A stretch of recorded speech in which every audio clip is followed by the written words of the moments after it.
Hey, drink that water and put that cup somewhere. He's still on the carpet. Drink it now.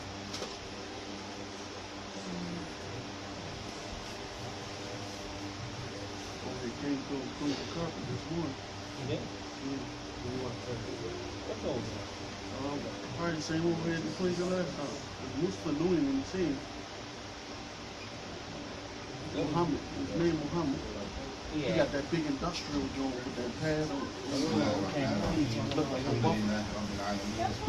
الصلاة والسلام على أشرف الأنبياء والمرسلين نبينا محمد وعلى آله وصحبه أجمعين أما بعد. So we stopped last class with the definition of fiqh and the definition of a madhab, and we spoke a little about the virtue of learning, studying fiqh, so forth and so on. So today, inshallah, since this book that we're going to go into, Minhaaj Saalikeen, is generally, even though the author, Imam Sa'dee, he might go against the madhab sometimes.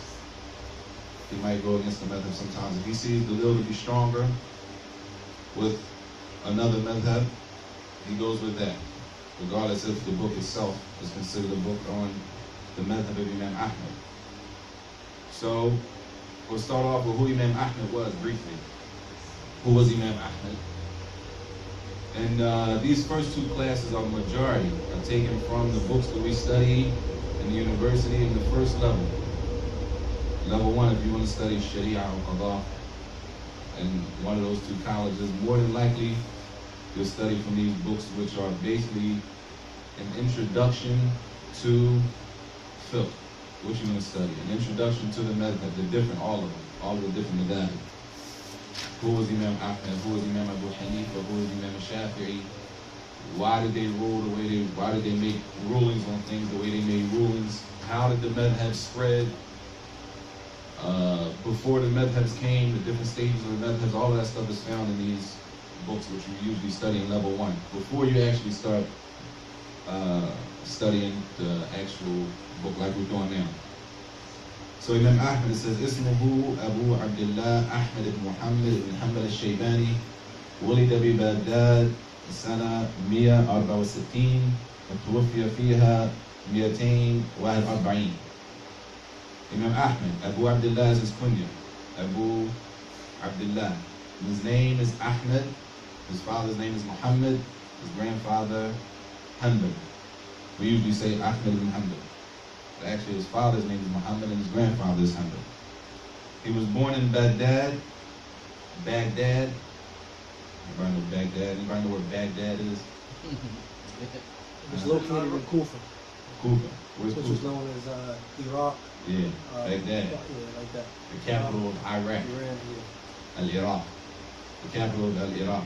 He was born in Baghdad, 164 Hijri, on the Hijri calendar, which is over 1,100 years ago, almost 1,200 years ago, 1,196 years ago. He was born in Baghdad, the capital of Iraq, and he died in Baghdad in 241. And he was 77 years old. He was 77 when he died, rahimahullah. So it says briefly, رحل لطلب العلم إلى مكة والمدينة والشام واليمن وغيرها من الأقطار والبلدان. He left to seek knowledge and he went to Mecca, he went to Medina, he went to Yemen, he went to Sham, Syria, and other places when he left to study. It says وقد تفقه بالشافعي حين قدومه إلى بغداد. And he studied the fiqh with Imam Shafi'i. He studied with Imam Shafi'i in fiqh when Imam Shafi'i came to Baghdad. This is before he became who he became later on. So when Imam Shafi'i came to Baghdad, Imam Ahmad rahimahullah, he sat with Imam Shafi'i and studied fiqh with Imam Shafi'i. It says ثم أصبح مجتهدا مستقلا ذا مذهب خاص به.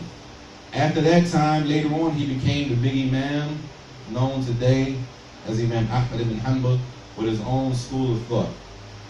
This was later on But before that, he studied fiqh with Imam Shafi'i. It says, وَقَدْ فَاقَ أَقْرَانَهُ فِي السُنَّةِ وَحِفْظِهَا. And Imam Ahmed, rahimahullah, he surpassed his colleagues or his contemporaries, the people doing the other scholars during his time, with hifz of the sunnah, with memorization of the sunnah. And with tamyiz al-sahihiha min saqimiha. And also with distinguishing which from the hadith were sahih, authentic, and which were weak, which were not authentic. فكان عالم السنة وإمامها في زمانه بحق بلا منازع. So he was an imam during his time of the sunnah without any doubt. It's known, Imam Ahmed's position is known. His status was known during his time. And this is in the chapter of fiqh and hadith, not even in the subject of aqidah. Aqidah, he's known as the Imam of Ahl Sunnah also. That's a whole nother chapter. But he was known for fiqh, hadith, aqidah. It would show you that the Salaf, they weren't stuck in one chapter or one science. Many of them, they might have specialized in something, but that doesn't mean they didn't know or weren't very knowledgeable of the other sciences.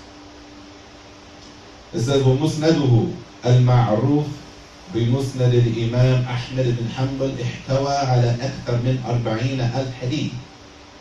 Now we know he's a faqih, he's a scholar of fiqh, but his hadith, the book of hadith he gathered, which is called Musnad of Imam Ahmed, it has over 40,000 hadith that he collected. Over 40,000 hadith. And that's a briefing of who Imam Ahmed is. And there's a lot more, but that'll be a whole class in itself. So we'll move to usul fiqhi. Because when we say somebody follows a certain madhab, it's not that he follows that imam bi dhatihi. He doesn't follow specifically, he's following the person. Whatever the man says, whatever Imam Shafi'i says, that's what I'm going to do. When they say they follow that madhab for Hanafi, Maliki, Shafi'i, it's based on the usul, meaning the foundations they use to extract rulings. Meaning if Imam Ahmed says something is sunnah, how does he arrive at that? How does he arrive at that ruling to say that something is sunnah? Okay, there's certain steps that he took and there's certain references that he used. Certain references that he used. Some of the other scholars used them. And some of them used them in a specific order. This is the order that Imam Ahmed used. Imam Malik has a little different order. His order is a little different. And that's why sometimes they look at the same issue and they come up with two different rulings. So the first thing Imam Ahmed used, he has 5 things. Al-Asl al-Awwal al-Nas. Al-Nas. The first thing he uses is a text. And that text could be from the Quran or from the Sunnah. So if an issue comes up, he's going to use the Quran or the Sunnah. He's going to go to the Quran or the Sunnah to find the ruling on it. What's the hukum on using siwak? Or go to the Quran. Anything in the Quran? To siwak. And then this takes a person knowing the Quran. Right? You have to know the Quran. And most of the ulama, by the time they were 15 or younger, usually, they already memorized the Quran. They have already memorized the Quran at a young age.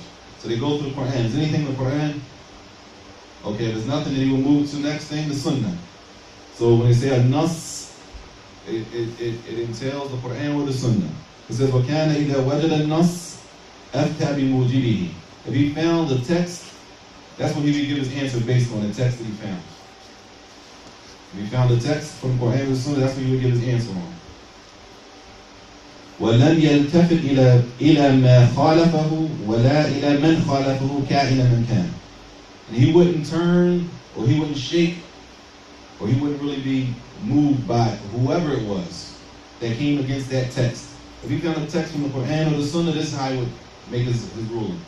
Regardless of who said what. No matter his station, if he found a text from the Quran or the Sunnah, that's how he would give his fatwa. That's the first one. So the first, asl, al-nas. Al-nas.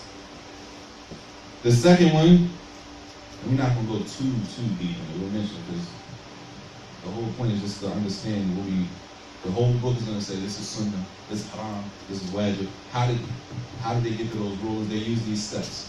The second, al-asl al-thani, min usuli فتوى الإمام أحمد ما أفتى به الصحابة. The fatwa of the Sahaba, meaning he didn't find anything in the Quran, no proof in the Quran, no proof in the Sunnah. Or maybe it's proof in the Quran, proof in the Sunnah, and you have this one. It's possible for it to be more than one dalil for an issue. It could be something in the Quran as a dalil, it could be something in the Sunnah as a dalil, and you might have ijma' of the Sahaba. It could be numerous. It could be numerous proofs for one issue. But let's just. الأصل الثاني ما أفتى به الصحابة. ما أفتى به الصحابة.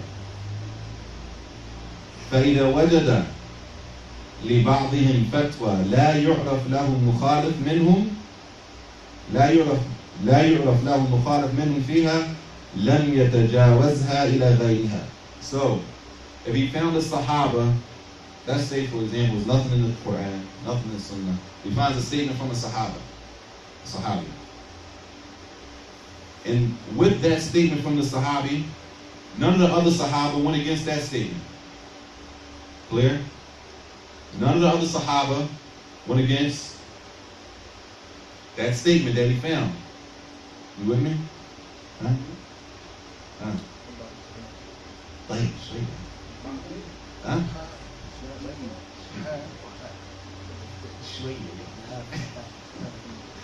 He finds a statement from the Sahaba, right? None of the other Sahaba went against that statement. Al-Asl al-Thani, right? He would use that statement of the Sahaba, which... This is the second? It's the second. What's the first one? They come under one, a nas. Alright, the second thing is nothing in the Quran, nothing in the Sunnah. Right after that comes what? Right after this, Imam Ahmad. Right after that, Imam Ahmad. He finds a statement from the Sahaba that none of the Sahaba went against that statement. Some of the people call this ijma'. Okay. But ijma', there's some different types of ijma'.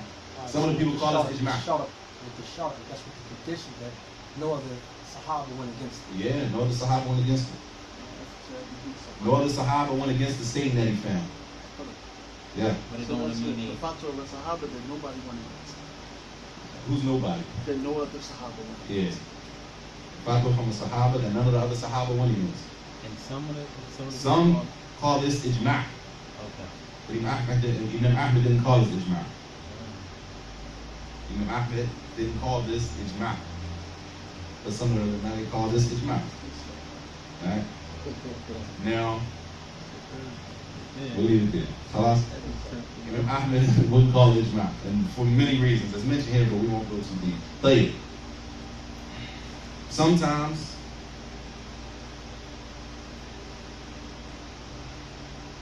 Khalas. A little bit of detail. Tayyib. Alright, it's important. It's important that none of the other Sahaba went against that. Because al-Asl al-Thalith is if the Sahaba differed. Tayyib. He found nothing in the Quran, nothing in the Sunnah. He comes to a statement of Sahaba, but they differed. There's two statements. What would he do? تخير من أقوالهم ما كان أقربها إلى كتاب السنة ولم يخرج عن أقوالهم. He would choose what he saw to be the closest from the two statements from the Sahaba, what he saw to be closest to the Quran and the Sunnah. Right? He would choose one. And this is what they differ. This is number 3. He found statements from the Sahaba. They're not in agreement. Not like the one before. The one before was one statement and none of the other Sahaba said nothing against the statement. This one he found this statement from a Sahabi and another statement from another Sahabi. What does he do? He looks at both of them, whichever one he sees to be closer to the Kitab, the Quran and the Sunnah, he would choose that. But he wouldn't make it la yabzam bihi. La yabzam bihi. He wouldn't make it like, he wouldn't be too strong on it that if somebody chose the other one is a problem. But anything in the first two is a problem. Anything, again? In the first two things is a problem. What you mean? Is it, that's what I'm saying. To him, is it like, okay, go ahead. Why? Why? Because now you have two Sahaba with Dalil. Yeah. He has Dalil, he has Dalil. If you choose A and I choose B, it's Dalil, but I personally see B to be stronger. You see B, A to be stronger. So I'm not gonna like, it's not nothing to go crazy like we do now. We go crazy. So somebody takes the position of another scholar, and they both from the Sunnah, the Sunnah, right? He would choose one, but he wouldn't be, I say, for lack of better words, he wouldn't go overboard with, being hard on the person who chose the other one. And this is what? Number 3. Al-Asl al-Thalith. طيب. I'm sorry.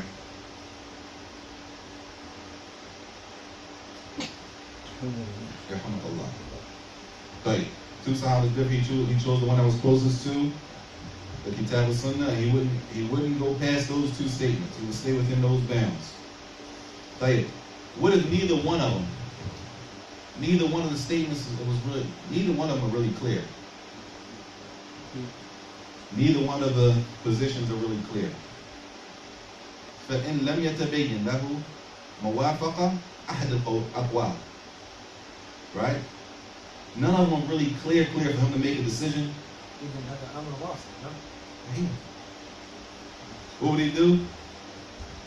حكى الخلاف فيها. He would just say that it's what? It's ikhtilaf in the issue. And this is at this point is where he wouldn't be too hard on the person who chose either position. Why? Because of the same reason. They both have the lil. Meanable. Now this is still number 3. There were two Sahabas who different. He looks at it, chooses which one he sees to be the closest to the dalil, to the Quran and the Sunnah.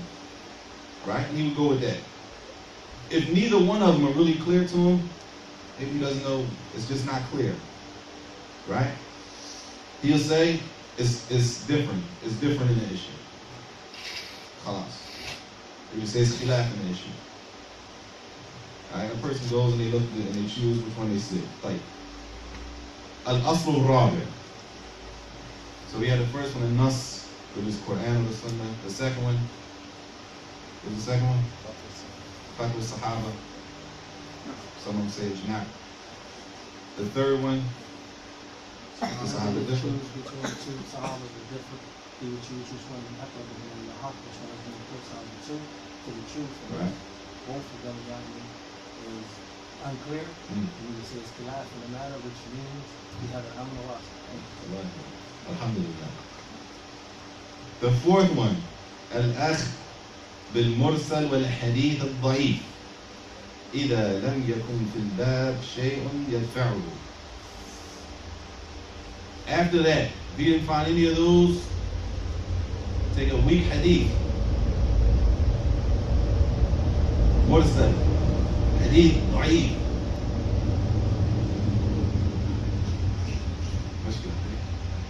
Your problem, is that a problem with that? Weak hadith. You remember Ahmed using weak hadith? He would take the weak hadith. Weak hadith, that's what it says here. But wait, let me finish. وَلَيْسَ الْمَرَادِ بِالضَّعِيفِ عِنْدَهُ الْبَاطِلِ وَلَا مُنْكَرِ. But what's meant by weak hadith, when they say Imam Ahmed used weak hadith, not the weak hadith that we know. Because then the category wasn't like it is now.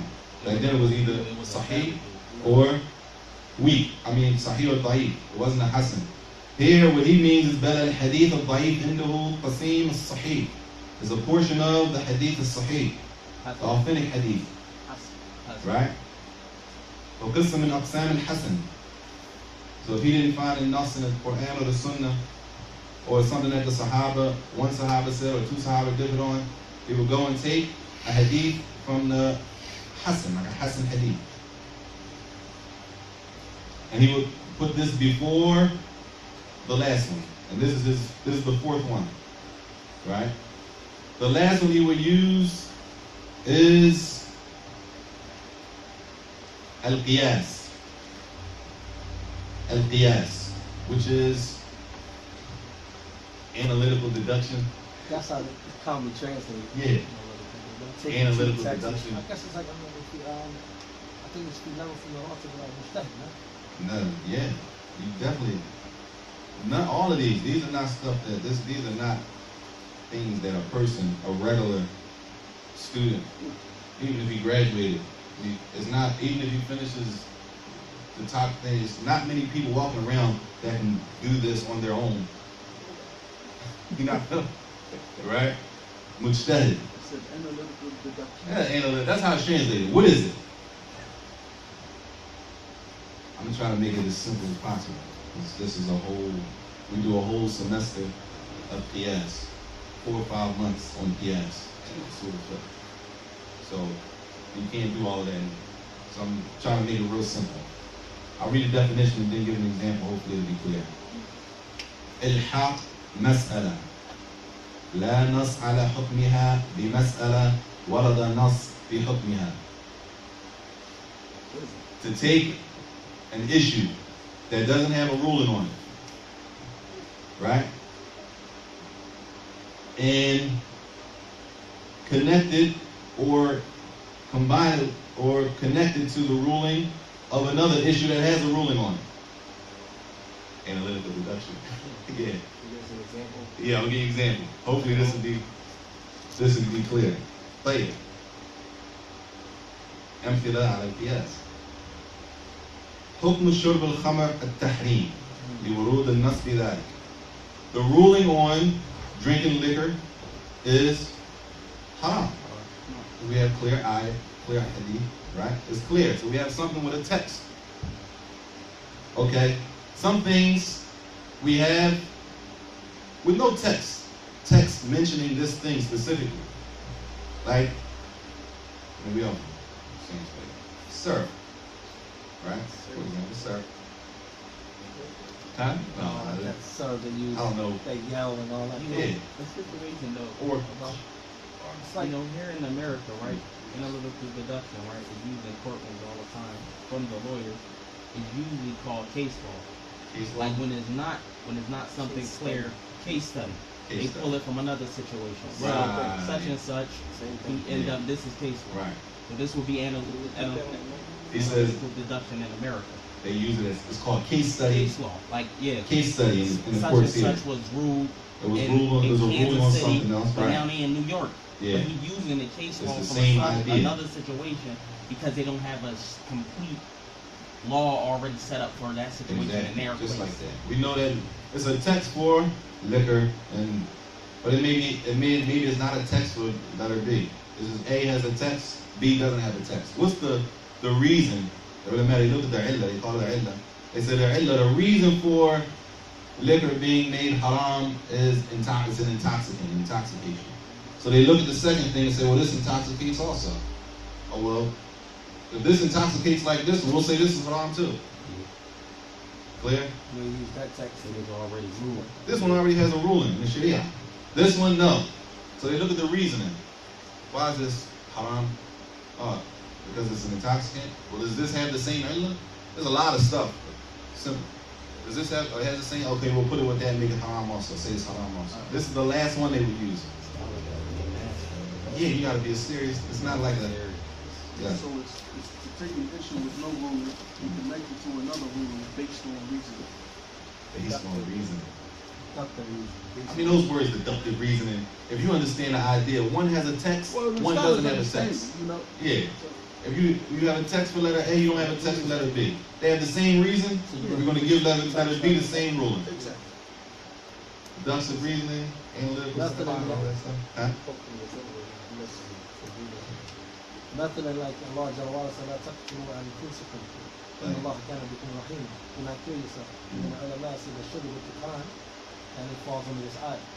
Smoking cigarettes, fall under it. Even though the cigarette is not mentioned in the verse itself, but cigarettes cause and lead to death. So they use the same ruling of the ayah, do not kill yourself, and they apply it to the same thing here. But that's really not, yeah. But that's not an analytical deduction off the situation. That's easy to find out already from the Quran. So it kills you. It's clear. You see what I'm saying? Like that's why I'm saying case law in America, they use this. Like it's nothing there. There's no Quran, there's no Sunnah, there's nothing there at all. We need to get to this. We have to go way back.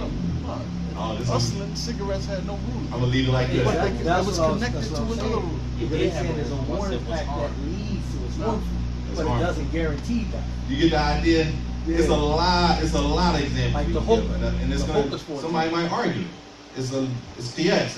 It's a lot of art. It's a lot of conditions to it. It's not. Let me look at this real quick. Boom, boom, boom. Oh, I'm gonna say that. It's not like it's a lot of conditions. That has to be qiyas or sahih, because you can do qiyas and it might not meet all. It might not meet all the conditions. We call it qiyas ma'farid, qiyas fasid. So it's a lot of conditions depending. Idea-wise, I just want to get an idea. The idea that this one doesn't have a ruling. What do you say? That's what I'm saying. Oh, wait, you know. If this one doesn't have a ruling, this one does. They connected to that rule. Clear? Those are the five. No. Those are the five. The Nas, which is Kitab al-Sunnah. The Fatwa of who? The Sahaba. No. Let's say right now, Ijma. You can say Ijma. I'm giving you what. I'm gonna take the they position call- of what Imam they- Ahmed. Imam Ahmed says he doesn't know any differing in the issue. I'm saying, what did his students call it?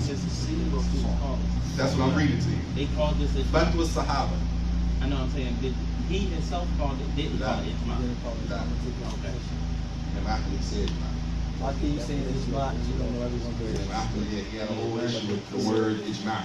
He would say, I don't know any different in the issue. But you know when they put it in the Right. books, they always put it like. You with me? So those are the five. So the second one was what? Fatwa Sahaba.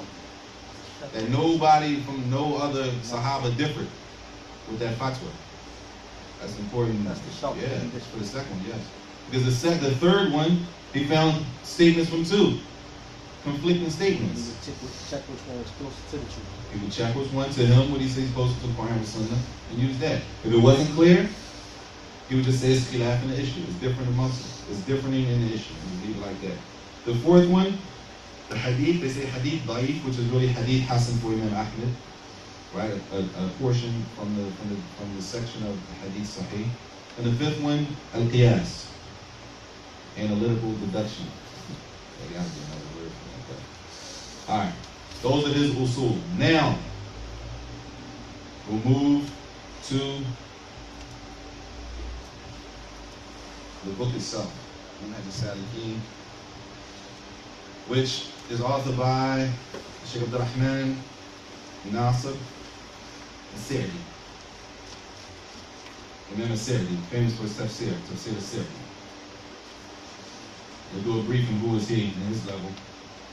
He was from Reneza. Sheikh Abu Abdullah, same kunya.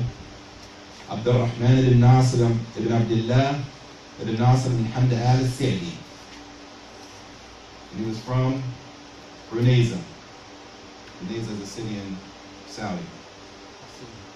Yes. ولد رحمه الله في عنيزة في 12 من شهر محرم عام 1307 من الهجرة. He was born in the city of Urneza in Saudi in 1307 Hijri, which was 1885. 1885. And he died 1367. He died in 1955 in Mississippi. So he was 69, 70 years old when he died in Mississippi. It says, حفظ القرآن الكريم وعمره لم يتجاوز 12. He memorized the Quran by the age of 12. Because Imam Sa'dee now, not Imam Ahmed. Imam Sa'dee, he memorized the Quran by the age of 12. وانقطع للعلم على العلماء بلده. And he went around the scholars in his town, in the area, in his country, and he sought knowledge from them first. And also from the ulama who came there. He would seek knowledge from them also. وجعل كل أوقاته مشغولة في تحصيله حفظا وفهما ودراسة ومراجعة. He said he busied all of his time with knowledge, attaining knowledge, memorizing, understanding, studying, making review. He was very busy with knowledge. From his scholars, from his ulama, one who was famous, that we might have heard before, Sheikh Muhammad al-Amin Mahmoud al-Shinqiti. who was famous for tafsir. Al Bayan. He's famous for tafsir. Imam Sa'dee. He's one of the famous, a lot of the names you're probably maybe not familiar with, but Imam Sa'dee is pretty familiar. He's pretty famous for his tafsir. From his students, does anybody know any of his students? Imam Sa'dee. Sheikh, يعني Sheikh Muhammad Nasruddin, Sheikh Muhammad bin Salih al-Uthaymeen. Yes. From his students, Sheikh Sa'dee's students is Sheikh Uthaymeen. So this book was written by Sheikh Uthaymeen's Sheikh. This book is written by Sheikh Uthaymeen's Sheikh. Sheikh Sa'dee is Sheikh Uthaymeen's Sheikh. And also Sheikh Abdullah Bassam is from another one of his students. Sheikh Abdullah Bassam, he has a lot of explanations for a lot of different books. So they're from some of his students. Sheikh Salih Uthaymeen, rahimahullah, and Sheikh Abdullah Bassam, rahimahullah.